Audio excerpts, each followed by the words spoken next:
स्वागत है आपका।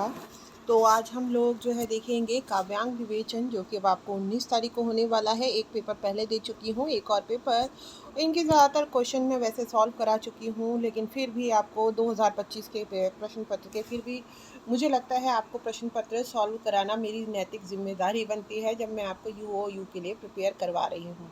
तो चलिए चलते हैं BHLN 220 के एग्ज़ाम को, जो है हम का जून 2025 के सत्र में जो आया हुआ है उसको डिस्कस कर लेते हैं। देखिए, ये 70 मार्क्स का है, 2 खंडों में पेपर आता है, ये आप लोग अच्छे से जानते हैं कि देखिए खंड क खंड ख पहला जो अंग वो होता है पार्ट होता है आपका, उसमें 5 में से 2 क्वेश्चन करने हैं। 19-19 नंबर का एक प्रश्न होता है, और दूसरा जो होता है उसमें आपके 8 प्रश्न आते हैं, जिसमें से आपको 4 प्रश्न करते हैं और 8-8 करने होते हैं, और 8 नंबर का एक प्रश्न होता है। तो देख लेते हैं हम। देखिए कि ये भैया जून 2025 में आप लोगों से आखिर क्या पूछा है। तो सबसे पहले जो हम देख लेते हैं, दीर्घ उत्तरीय का पहला प्रश्न इन्होंने क्या पूछा है। खंड क का आचार्य भरत मुनि से अब तक के प्रमुख काव्य शास्त्रियों का परिचय प्रस्तुत कीजिए। तो भरत मुनि तो आप जानते ही हैं, जैसे नाट्य शास्त्र है ना, भामह का अलंकार शास्त्र है। तो उसी तरीके से आपको सारा का सारा इसमें लिखना है मेरे बच्चों, और ये आंसर पूरे मिल जाएंगे आप लोगों को मेरे चैनल पर डिटेल में 19 मार्क्स के हिसाब से लिखे हुए। ये देखिए, इसको रस के स्वरूप को स्पष्ट करते हुए प्रमुख रसों का परिचय दीजिए, ये भी मैंने कराया हुआ है।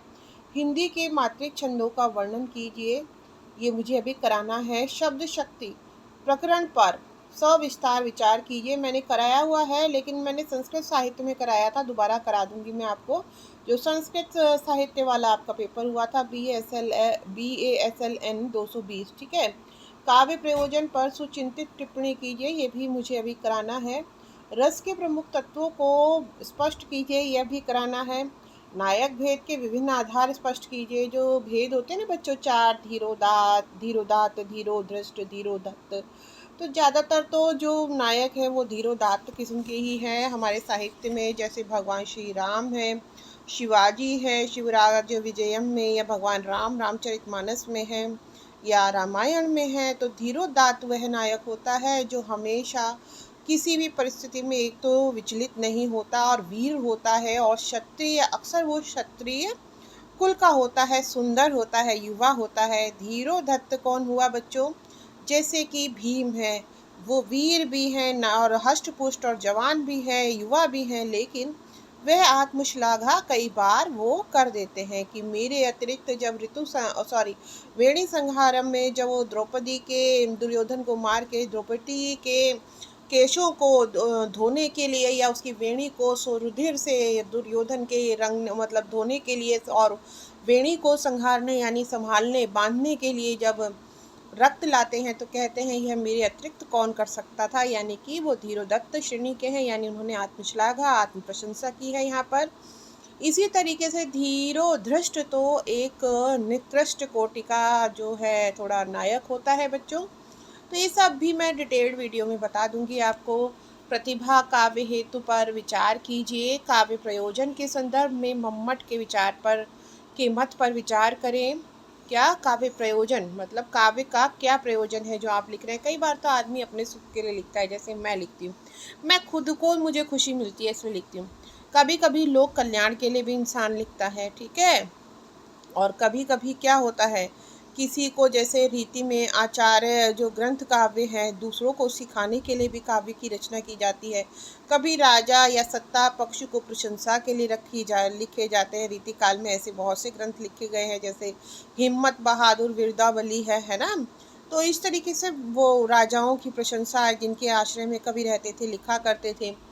तो भारतीय काव्य शास्त्र की प्रकृति पर विचार करें, शब्द दोष पर विचार करें, अभिधा शक्ति पर विचार करें, और बिंब पर टिप्पणी करें। बिंब एक तरीके से क्या हुआ, कुछ कवि क्या होते हैं काव्य में अपने शब्दों द्वारा एकदम मतलब चित्र जैसे खींच देते हैं, और हर चीज़ ऐसा लगता है कि हमारे सामने ही घटित हो रही है।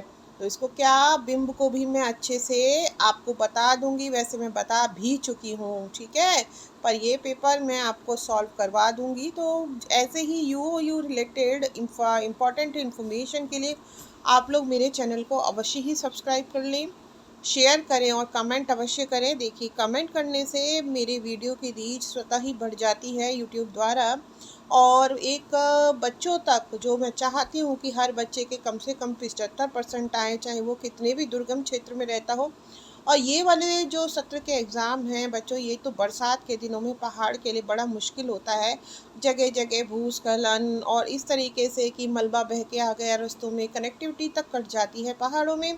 यहाँ उत्तराखंड में थराली जैसी जगह भी है जहाँ 6 महीने स्कूल कॉलेजेस को बंद रखना पड़ता है बर्फबारी के चक्कर में।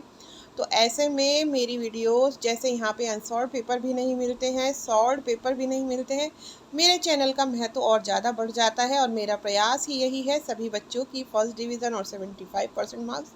तो इसमें मेरे सहायक बनिए, तो ज़्यादा से ज़्यादा इस वीडियो को सपोर्ट करें, और आपके सपोर्ट से ही मैं आगे बढ़ सकती हूँ, और मेरा पूरा सपोर्ट है आप लोगों के लिए परीक्षा में। धन्यवाद, बहुत बहुत शुक्रिया।